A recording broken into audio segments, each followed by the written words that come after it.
আসসালামু আলাইকুম, কেমন আছেন সবাই? দেশ এবং প্রবাস থেকে যারা ভিডিওটি দেখছেন আপনাদের সকলকে স্বাগতম। ঢাকা এলিভেটেড এক্সপ্রেসওয়ে, যেটির প্রথম অংশের কাজ শেষ হয়ে যাওয়ার পর বাকি অংশের কাজগুলো দীর্ঘদিন ধরে বন্ধ ছিল, বর্তমানে দ্বিতীয় তৃতীয় অংশে কাজ চলছে। হাতিরঝিল এবং পান্থকুঞ্জ পার্কে যে নির্মাণ কাজ চলছিল, এখানে যে কোনো ধরনের নির্মাণ কাজ থেকে বিরত থাকার নির্দেশ এসেছে। এছাড়া বাকি যেসব অংশে কাজ চলছিল সেখানে বর্তমানে কি অবস্থায় রয়েছে, চলুন সেই অংশগুলো দেখে আসি।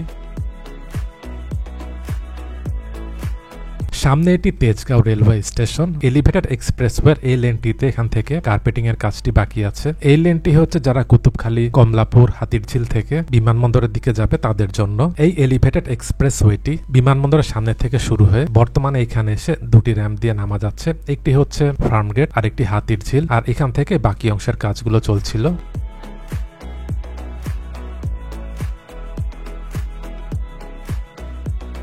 ঢাকা এলিভেটেড এক্সপ্রেসওয়েটির তিনটি ধাপ। প্রথমটি হচ্ছে বিমানবন্দরের সামনে থেকে বনানী রেল স্টেশন, আর দ্বিতীয় ধাপটি বনানী রেল স্টেশন থেকে মগবাজার, আর তৃতীয় ধাপটি মগবাজার থেকে কুতুবখালী পর্যন্ত। প্রথম অংশের কাজ অনেক আগেই হয়ে গেছে, দ্বিতীয় অংশেরও কাজ হয়েছে এবং এখন যে কাজগুলো চলছে এটি মূলত দ্বিতীয় অংশ। বাম পাশে এটি হাতিরঝিল নামার র্যাম্প, আর এই অংশটি বর্তমানে বন্ধ রয়েছে। সামনের দিকটি চলে গেছে মগবাজার, কমলাপুরের দিকে। আসলে এলিভেটেড এক্সপ্রেসওয়েরও কাজ চলছে, সেটি এই ঢাকা এলিভেটেড এক্সপ্রেসওয়ের সাথেও সংযুক্ত হবে। কিছুদিন আগে আসলে এলিভেটেড এক্সপ্রেসওয়েরও একটি ভিডিও দিয়েছিলাম, যারা সেই ভিডিওটি দেখেননি সেটির লিংক নিচে ডেসক্রিপশনে দিয়ে দিচ্ছি, সেখানে পেয়ে যাবেন। আজকের ভিডিওটিতে স্পন্সর করেছে অনলাইন বাংলা স্কুল। পৃথিবীর বিভিন্ন দেশ থেকে প্রবাসী শিশুরা এখান থেকে বাংলা ভাষা শিখতে পারে। বিস্তারিত জানতে ভিজিট করুন onlinebanglaschool.com। তাদের ওয়েবসাইটের লিংকটি নিচে ডেসক্রিপশনে দিয়ে দিচ্ছি, সেখান থেকে পেয়ে যাবেন।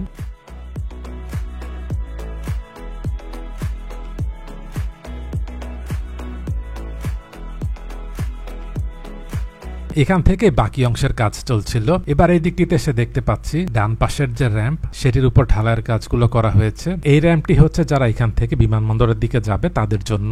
বাম পাশের যেসব অংশে গার্ডারগুলো বসানো হয়েছিল এটির পুরো অংশেই ঢালাইয়ের কাজগুলো হয়ে গেছে। এখানে নিচে কাউরান বাজার রেল ক্রসিং, আর সামনে দুপাশে হাতিরঝিলের জলাধার। সামনের অংশটি সোজা চলে গিয়েছে মালিবাগ। এখানে জলাধারের দুপাশেই উঠা এবং নামার র্যাম্পের জন্য কাজ চলছিল, বর্তমানে সেই কাজটি বন্ধ আছে।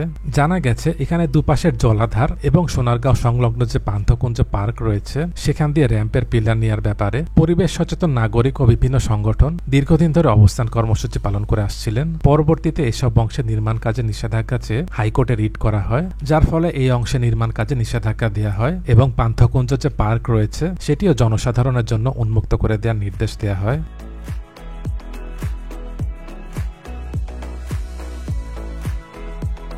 কারওয়ান বাজার রেল ক্রসিং এর এখান থেকে সামনের অংশটি চলে গেছে পান্থকুঞ্জ পার্কে, আর এখানে জলাধারের একটি পাশে র্যাম্পের পিলারের জন্য কাজ চলছিল।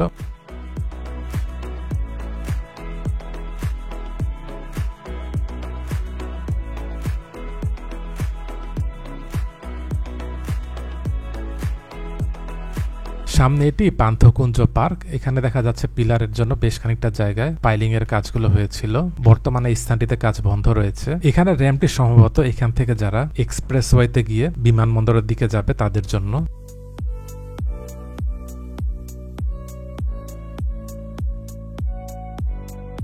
এবার এখান থেকে সামনের দিকের যে কাজ চলছিল সেই অংশটি দেখে আসি। জানা গেছে সামনের দিকে কাজ চলার ব্যাপারে কোনো বাধা নেই।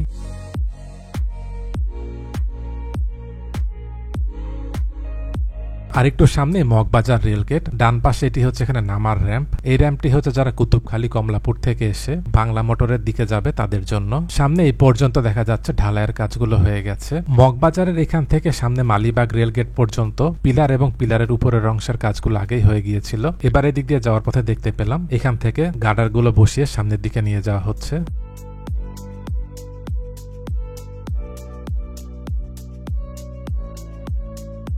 সামনে এখানে মালিবাগ রেলগেট,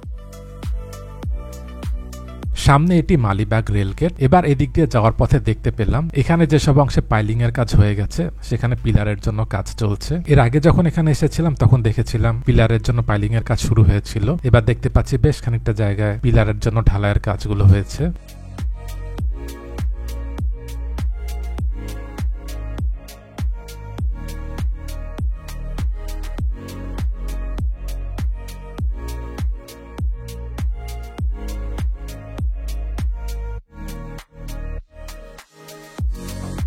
সামনে এখানে পাইলিং এর জন্য কাজ চলছে। সড়কের সামনের অংশটি চলে গেছে খিলগাঁও।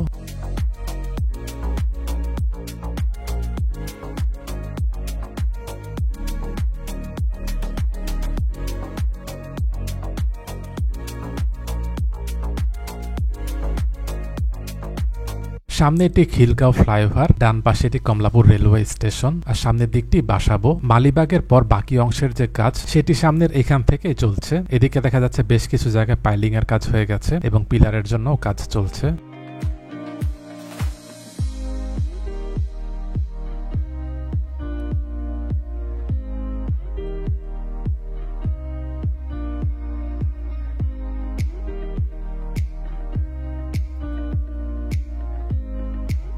এখানে দেখা যাচ্ছে বেস ঢালাই হয়ে গেছে, এরপর পিলারের জন্য ঢালাইয়ের কাজ শুরু হবে। এখানে যে কাজগুলো চলছে এটি হচ্ছে তৃতীয় অংশ।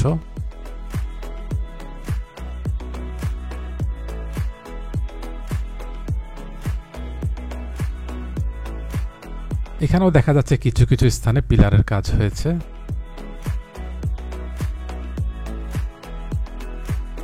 সামনে এখানে উঠানামার জন্য র্যাম্প থাকবে, আর এদিকটিতেই হবে টোল প্লাজা। এখান থেকে সরাসরি বিমানবন্দরের দিকে যাওয়া যাবে। আর আসলে এলিভেটেড এক্সপ্রেসওয়েটি যখন সংযুক্ত হয়ে যাবে তখন এখান থেকে সরাসরি ইপিজেড হয়ে টাঙ্গাইলের দিকে যাওয়া যাবে। ডান পাশে কমলাপুর রেলওয়ে স্টেশন। দেশের বিভিন্ন প্রান্ত থেকে ট্রেনে করে কমলাপুরে এসে যারা বিমানবন্দরের দিকে যাবে এক্সপ্রেসওয়েটি ব্যবহার করে অল্প সময় বিমানবন্দরের দিকে যাওয়া যাবে। বিমানবন্দর থেকে কুতুবখালী পর্যন্ত এই পুরো এক্সপ্রেসওয়েটির দৈর্ঘ্য 19.7 কিলোমিটার। আর আসলে এলিভেটেড এক্সপ্রেসওয়েটি এটির সাথে সংযুক্ত হওয়ার ফলে এই দুটো এক্সপ্রেসওয়ে দৈর্ঘ্য দাঁড়াবে 43.7 কিলোমিটার।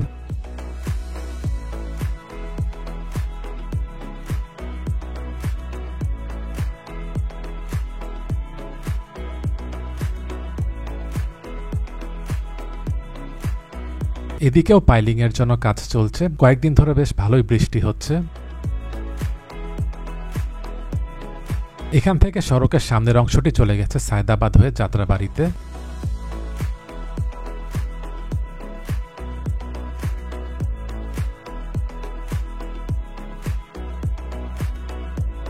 এদিকের অংশে দেখা যাচ্ছে এখনো কাজ শুরু হয়নি।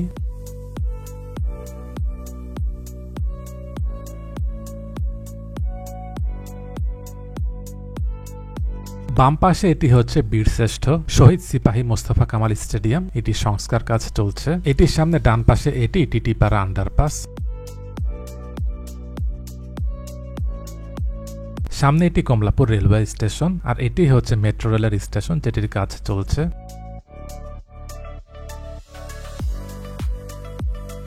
টিটিপাড়া আন্ডারপাসের এখান থেকে সড়কের সামনের এই অংশটি চলে গেছে সায়দাবাদ হয়ে যাত্রাবাড়িতে। মাওয়া এক্সপ্রেসওয়ের সাথে সংযুক্তির জন্য সেখানেও নতুন করে র্যাম্প তৈরি করা হবে।